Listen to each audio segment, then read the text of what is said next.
આ સાચી ભોય મારી નાની વાંદરા જેવી છોકરી.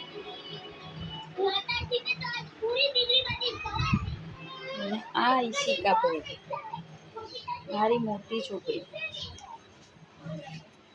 જુઓ એની બેન આ નાનીકડી બટકી એને છે ને દુકાનથી વસ્તુ નહીં લઈ આપતી. આવું કરાય? હે આવું કરાય? આવું કરાય? કરાય આવું? આવું કરાય?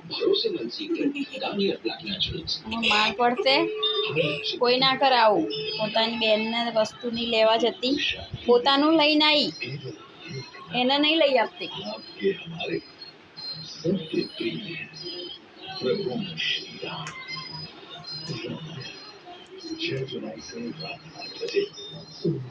તમારા ઘરમાં આવી ગાંડા ગાંડી છોકરીઓ હોય તો કોમેન્ટ કરજો.